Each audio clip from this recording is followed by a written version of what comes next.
मैं गारंटी से कहता हूं कि अगर सिर्फ एमपी का चुनाव लड़े भारतीय जनता पार्टी के उम्मीदवार के सामने,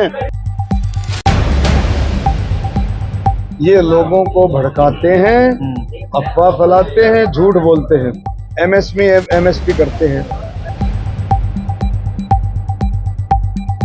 2014 में अगर आपने इतने बढ़िया काम किए होते तो आपकी विधानसभा में 15 सीटें आती।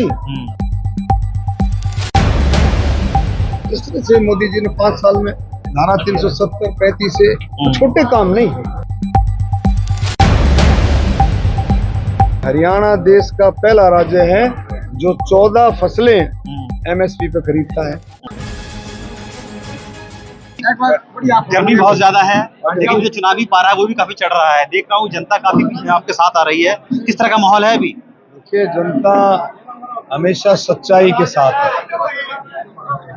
हरियाणा की जनता, देश की जनता, रोहतक की खासकर मैं कहता हूँ जो विपक्ष वाले हैं, कांग्रेस वाले हैं, इनकी हमेशा नियत और नीति ये दोनों ऐसी रही है लोगों के खिलाफ। अब ये बात करते, चुनाव में बात करते हैं अफवाह फैलाने की, झूठ बोलने की और दुष्प्रचार की, और उसके साथ साथ भय का वातावरण पैदा करने की इनकी नीति रही है हमेशा हमेशा। अब ये लोगों की पकड़ाई में आगे, लोगों की पहचान में आगे हैं कि किस तरह से चुनाव लड़ते थे, लोगों के साथ किस तरह से बर्ताव करते थे, किस तरह का चुनाव लड़ते थे। अभी भी ये उसी चीज पर लगे हुए हैं।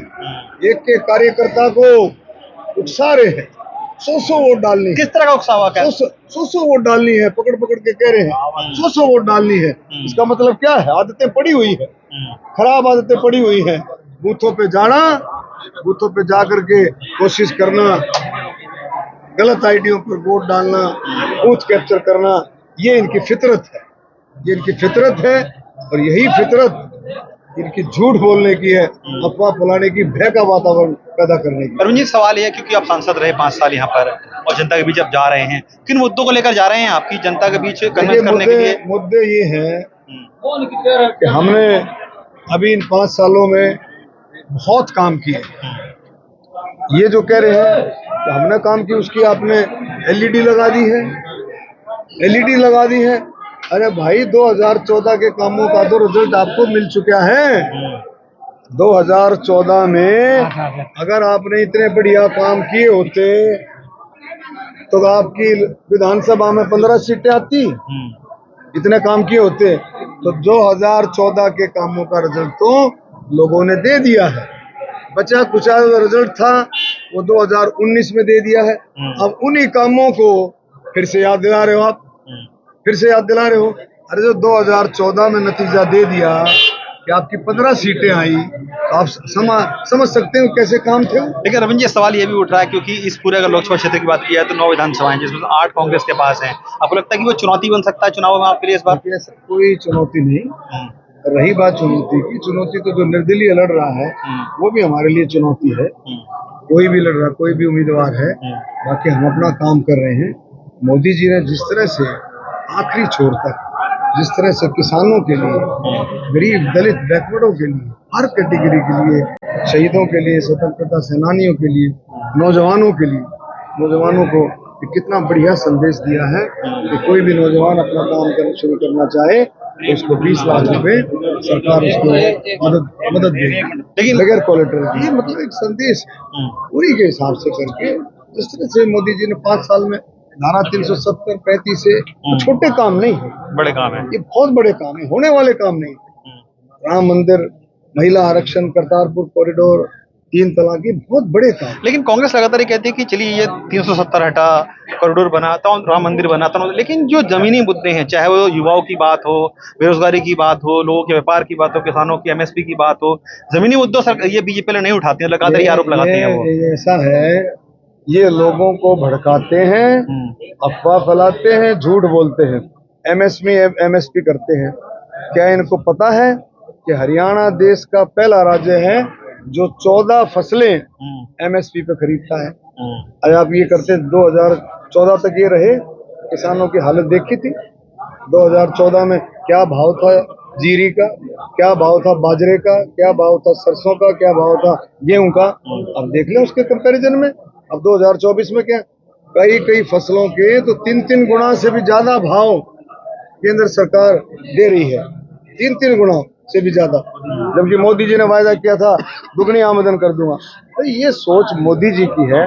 हरियाणा सरकार की माननीय नायब सैनी की सोच भी जो है 14 फसलों पर MSP में खरीदारी होती है। तो ये लोगों को बहकाते हैं, इन्होंने करना कुछ नहीं है। ये वही भ्रष्टाचारी लोग हैं जिसने देश को लूटा, देश में घोटालों के सिवाय कुछ नहीं था। आज मोदी जी के राज में देखो रेल का बजट, इनके राज में रेल का बजट क्या था, लगभग 30,000 करोड़ के करीब, और आज मोदी जी के राज में 2.5 लाख करोड़ का बजट है रेल का। ये कहां से आ गया पैसा, कहां से आया ये पैसा? जो घोटाले, जो आपके जो भ्रष्टाचार जो करते थे, वो पैसा विकास के कामों में लगा। अरविंद जी, चूंकि ये जो लोकसभा क्षेत्र है बहुत प्रॉमिसिंग माना जाता है, क्योंकि कांग्रेस का गढ़ कभी हुआ करता था, आपने उसको भेदा है। हालांकि पिछली बार जो मार्जिन था वो बेहद कम था, मामूली था। इस बार क्या लगता है कि ऐसी कौन सी चीज रहने वाली है कि जो आपका मार्जिन बढ़ेगा, या फिर सीट कितने मार्जिन से निकल कर आएगी? है देखिए ऐसा है, हम कभी घमंड नहीं करते, ना हमारे परिवार ने घमंड किया, ना हमारे माता पिता ने घमंड करना सिखाया। हम तो ये कह सकते हैं कि ये कहते हैं कि हमारा गढ़ है, हमारे परिवार का गढ़ है। लोगों ने दिखा दिया, 36 बिरादरी ने दिखा दिया कि गढ़ किसी एक का नहीं, किसी एक परिवार का नहीं, गढ़ है जनता का, काम करने वाले का गढ़ है, 36 बिरादरी का, जनता का गढ़ है। जनता जिसको जनता परखती है, कौन काम करना चाहता है, कौन सेवा करना चाहता है, जनता परखती है। ये जनता का गढ़ होता है। जनता ने अपने गढ़ को तोड़ा और हमारे को कमल का फूल खिलाया, मोदी जी को प्रधानमंत्री बनाया। मैं फिर से विश्वास करता हूं कि जिस तरह से काम मोदी जी ने किए हैं और जिस तरह से काम हरियाणा सरकार और हमने किए, कोई भी काम जैसे होता है मोदी जी को काम करते हैं, उसमें मेरा नहीं, उसमें पूरे लोकसभा क्षेत्र का हिस्सा होता है। कोई भी काम हरियाणा सरकार करती है उसमें भी सबका हिस्सा होता है। तो इसलिए सबके हिस्से से सारे काम हुए और खूब देश और लोकसभा रोहतक आगे बढ़े। अरुण जी, लास्ट सवाल है मेरा। आप गाँव घूम रहे हैं, हमने देखा कि लोग स्वागत भी करते हैं, पगड़ी पहनाते हैं, उस पगड़ी का भार लगता है कि बहुत ज्यादा होता है उनका मान सम्मान कर पाना? देखिए, वो पगड़ी एक विश्वास की पगड़ी होती है। गांव के लोगों को ये है कि विश्वास, पगड़ी पहनाने के बाद आगे ना जाके देखिए, पगड़ी का नाम लिया, पगड़ी आपके लिए आ भी गई। लगता है कि इसका जो सम्मान होता है वो बहुत जरूरी है। जिंदाबाद जिंदाबाद डॉक्टर अरविंद शर्मा जिंदाबाद जिंदाबाद जिंदाबाद। विश्वास की, एक सम्मान की पगड़ी है। अब पगड़ी पहनने वाले को, पगड़ी पहनने वाले की जिम्मेवारी हो जाती है कि इस पगड़ी का मान सम्मान, उसकी इज्जत को कहीं कम ना हो, उस विश्वास को कम ना होने दे। जो पगड़ी पहनाने वाला गांव है और जो पगड़ी पहनाने वाले लोग। अरुण जी, आखिरी सवाल है मेरा चलते चलते। दीपेंद्र हुड्डा लगातार ये बात कह रहे हैं कि जो अगर जनता उनके साथ जिताकर भेजती है तो वाया दिल्ली के रास्ते चंडीगढ़ रास्ता उनके लिए साफ है। कहीं ना कहीं वो ये जताना चाह रहे हैं कि अगर जनता उन्हें जिताकर भेजती है तो वो आने वाले विधानसभा चुनाव में मुख्यमंत्री बनेंगे। चलो, मेरा एक चैलेंज सुनो ध्यान से। जी जी जी। ये चुनाव किसका है? MP का, लोकसभा जी। लोकसभा का चुनाव है। बिल्कुल बिल्कुल। तो लोकसभा के चुनाव के जरिए से क्या होता है? कौन चुना जाता है? सांसद, प्रधानमंत्री। लोकसभा के चुनाव से प्रधानमंत्री चुना जाएगा। मैं उसको एक चैलेंज करता हूँ जी कि तो जो मुख्यमंत्री की बात करते हैं ना, लोगों को बहका रहा है जी, लोग तेरी बहकाई में इसकी बहकाई मान ही रहे हैं। मैं ये कहता हूँ, तू ये बात कर कि मैं MP का चुनाव लड़ रहा हूँ, मैं MP का चुनाव लड़ रहा हूँ, ये मुख्यमंत्री का चुनाव नहीं है। मैं MP का चुनाव लड़ रहा हूँ, उसको को बोले मैं MP का चुनाव लड़ रहा हूँ, ये ठोक करके बोले, और मैं मुख्यमंत्री का नहीं, मैं MP का चुनाव लड़ रहा हूँ, इस बात को स्पष्ट करके आए। मैं गारंटी से कहता हूं कि अगर सिर्फ MP का चुनाव लड़े, भारतीय जनता पार्टी के उम्मीदवार के सामने ये सिर्फ MP का चुनाव लड़े, मैं घमंड की बात तो नहीं करता, अगर ये सिर्फ MP का चुनाव लड़े तो इसको अंदाजा हो जाएगा कि लोग इसको कितनी वोटों से हराएंगे।